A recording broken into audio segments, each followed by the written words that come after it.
زبور 119 اور اس کی 130 آیت نمبر. جو بھی بھائی نکالے وہ کھڑا ہو کر بلند آواز سے پڑھنے میں رہنمائی کر سکتے ہیں. 130 نمبر آیت ہے 119 زبور کی. تیری باتوں کی تشریح نور بخشتی ہے. تیری باتوں کی تشریح نور بخشتی ہے. وہ سادہ دلوں کو عقل مند بناتی ہے. اور سادہ دلوں کو عقل مند بناتی ہے. ایک آواز میں کہیں گے سبھی. تیری باتوں کی تشریح نور بخشتی ہے. نور بخشتی ہے. اور سادہ دلوں کو عقل مند بناتی ہے. کلام خدا کی پڑھے اور سنے جانے پر اس کی خاص برکت ہو. ایک آواز میں کہیں گے آمین. جیسا میں نے شروع میں بتایا کہ آج کا ہمارا ٹاپک ہے تشریح، اور آج ہم کلام خدا ہی میں سے سیکھیں گے کہ تشریح جو ہے وہ کتنی ضروری ہے، کیا کرتی ہے اور اس کے فوائد کیا ہیں. کچھ لوگوں کے نزدیک اور کچھ فرقوں کے نزدیک جو ہے تشریح کلام کو بڑھانا یا کلام میں آمیزش کرنے کے برابر ہے. کچھ عبادت خانے ایسے ہیں جہاں تشریح کرنا مناسب نہیں سمجھا جاتا. اور پرانے ادوار میں تو صرف ایک سنگل ہستی ہوتی تھی جو کلام کو پڑھ سکتی تھی، دوسرے صرف سن سکتے تھے. تشریح تب بھی نہیں ہوتی تھی. لیکن تشریح جو ہے وہ کتنی اہم اور ضروری ہے. جب ہم اس آیت کا مطالعہ کرتے ہیں، اس میں سے پڑھتے ہیں، تو زبور نویس فرماتے ہیں کہ تیری باتوں کی تشریح نور بخشتی ہے اور سادہ دلوں کو کیا کرتی ہے جی؟ عقل مند بناتی ہے. اس کا مطلب ہے کہ خدا کا بندہ داؤد جو ہے اس شخص نے اپنی ذاتی زندگی کے اندر اس کا مشاہدہ کیا اور اس شخص نے اس چیز کو قلم بند کیا کہ تیری باتوں کی تشریح جو ہے وہ نور بخشتی ہے. تشریح کا مطلب ہے وضاحت، ایکسپلینیشن، یا آسان کر کے کسی چیز کو بیان کرنا جو ہے وہ تشریح کہلاتا ہے. تشریح جو ہے اس سے حاصل کیا ہوتا ہے؟ تشریح کیوں کرنی چاہیے؟ ہماری آیت جو ہے مرکزی آیت ہی اس کا بیان کرتی ہے کہ تیری باتوں کی تشریح نور بخشتی ہے. کیا بخشتی ہے جی؟ نور بخشتی ہے. نور انگلش میں اس کو لائٹ کہتے ہیں. اس کا مطلب ہے روشنی، اجالا یا روشن کر دینا. یہ نور کے معنی ہیں. اور تشریح جو ہے وہ روشنی مہیا کرتی ہے. یعنی کہ جو چیز آپ پر ریویل نہیں ہوئی، آپ پر مکاشفہ نہیں کھلا، وہ آپ کے لیے ایک اندھیرے کی شکل ہے، ڈارکنس کی شکل ہے. آپ اس کو نہیں جانتے، لیکن جب اس کو کھول کر اس کی تشریح کر کے آپ کو بتایا جاتا ہے تو آپ بخوبی اس کو سمجھ جاتے ہیں. اس کا مطلب ہے کہ علم کی روشنی جو ہے، تشریح جو ہے اس کو منور کر دیتی ہے اور آپ جان جاتے ہیں کہ اس کا مطلب کیا ہے.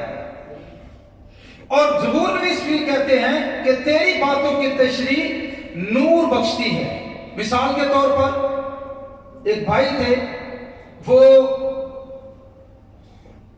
کلام سنا رہے تھے اور کلام کے دوران انہوں نے چند کلام ہی میں سے جو ہے وہ الفاظ استعمال کیے جو وہ الفاظ نہیں تھے جو ہونے چاہیے تھے. کلام خدا میں لفظ استعمال ہوا ہے مشترک، اور اس بھائی نے مشترک کو مشترکہ پڑھا. لفظ کلام میں موجود ہیں، یہ دونوں الفاظ جو ہیں کلام کے اندر ہی ہیں. یہ الفاظ جو بھائی نے استعمال کیے وہ کلام کے اندر موجود ہیں. مشترک بھی کلام کے اندر موجود ہے اور مشترکہ بھی، لیکن ان دونوں الفاظ کے معنی جو ہیں وہ دونوں مختلف ہیں. مشترک کا مطلب ہے برابر، لیکن جب استعمال کیا جاتا ہے مشترکہ تو وہ ایک ایسی چیز ہوتی ہے جو ایک چیز ہوتی ہے لیکن زیادہ لوگ اس کے حقدار ہوتے ہیں. ایک لفظ کی وجہ سے سارا مفہوم جو ہے وہ چینج ہو کر رہ جاتا ہے. اس لیے تشریح بھی ہو اور ہو بھی درست تشریح جو ہے وہ نور بخشتی ہے اور سادہ دلوں کو کیا کرتی ہے جی؟ عقل مند بناتی ہے. اور دوسرا لفظ تھا بے حواس، جس کو ادائیگی میں کہا گیا بے حوث.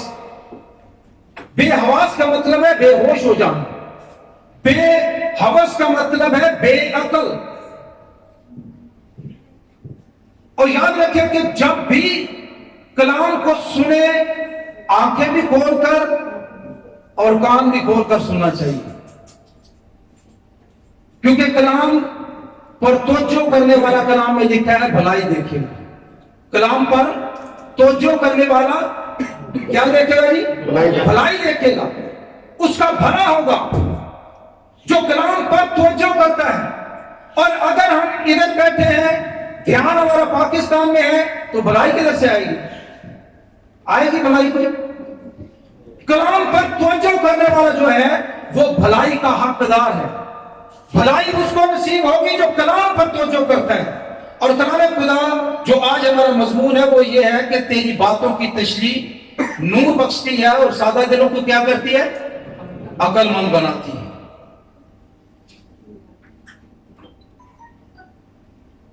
نور کے اندر صلاحیت ہوتی ہے کہ وہ بھٹکنے سے، بھولنے سے، گرنے سے، ڈر سے اور خوف سے بچاتا ہے، گھبراہٹ سے بچاتا ہے. یہ خوف کی صفت ہے کہ خوف کو نور جو ہے وہ خوف پیدا نہیں ہونے دیتا، ڈرنے نہیں دیتا، گھبرانے نہیں دیتا اور آپ کو گرنے سے بچاتا ہے. کیونکہ آپ صحیح وقت پر صحیح جگہ پر اپنے قدموں کو رکھتے ہیں. اس لیے المسیح نے کہا کہ دنیا کا نور جو میری پیروی کرے گا اندھیرے میں نہ چلے گا بلکہ زندگی کا نور پائے گا. اگر کسی کو زندگی کا نور چاہیے تو اس کو زندگی کے نور کے پیچھے چلنا پڑے گا. جس نے یہ دعویٰ کیا ہے، جس نے کہا کہ دنیا کا نور میں ہوں، جو میری پیروی کرے گا اندھیرے میں نہ چلے گا بلکہ زندگی کا نور پائے گا. اور ہم نے دیکھا، کلام کو پڑھا، یسوع مسیح کی حیات اقدس کا مطالعہ کیا کہ جتنے لوگ بھی اندھیرے میں تھے، جب وہ نور کے پیچھے چلے تو ان کی زندگیاں منور ہو گئی. ہاللیلویہ. وہ جو پہلے تھے وہ اس طرح کے نہ رہے، جیسے ان کی زندگی پہلے تھی ویسے کہ ان کی زندگی نہ رہی. پہلے مچھیرے تھے، پہلے ماہی گیر تھے، بعد میں آدم گیر بن گئے. ہاللیلویہ. یسوع کا نور زندگیوں میں یہ کام کرتا ہے کہ جو ماہی گیر ہوتے ہیں وہ آدم گیر بن جاتے ہیں. وہی پترس جو صرف مچھلیاں پکڑتا تھا، جو شاید سارا دن مچھلیوں کی سمیل اس کے پاس سے آتی ہو، لیکن ایک وقت ایسا ہے کہ پترس ہی کے سائے سے بیمار اچھے ہو رہے ہیں، بیماریاں دور ہو رہی ہیں. جن پر وہ ہاتھ رکھ رہا ہے جنم کے لنگڑے چل رہے ہیں. ہوتا کیسے ہے؟ جیسے جب نور کی پیروی کی جائے. کیونکہ یسوع کا دعویٰ ہے دنیا کا نور میں ہوں اور جو میری پیروی کرے گا اندھیرے میں نہ چلے گا بلکہ زندگی کا نور پائے گا. نور میں چلنے سے نور حاصل ہوتا ہے، اور نور جب حاصل ہوا اس نور کی کرنوں سے لوگوں نے شفا پائی. اور یاد رکھیں کہ یہ کلام جو ہے اس کی خوبی ہے کہ اس کی تشریح جب کی جاتی ہے، جب اس کی تفصیل بتائی جاتی ہے تو نور ملتا ہے اور سادہ دل جو لوگ ہیں وہ عقل مند بنتے ہیں. کیا بنتے ہیں جی؟ عقل مند بنتے ہیں. اور خدا کو نادان لوگوں کی ضرورت نہیں ہے. خدا تشریح اس لیے کروانا چاہتا ہے، کلام اس لیے بتاتا ہے، مکاشفات اس لیے دیتا ہے تاکہ لوگ جو ہیں، جو سادہ دل ہیں، جو ایماندار ہیں، وہ عقل مند بنے، دانا بنے، نہ کہ وہ نادان. کیونکہ انسان میں لکھا ہوا ہے کہ اے میرے بیٹے اگر تو دانا ہے تو میرا دل خوش ہوگا. تو اس کا مطلب ہے اگر نادان ہے تو دل خوش نہیں ہوگا. خدا نادانوں سے خوش نہیں ہے، خدا داناؤں سے خوش ہے، اور وہ چاہتے بھی یہی ہے. اور اسی لیے اس کے کلام میں لکھا ہے کہ تیری باتوں کی تشریح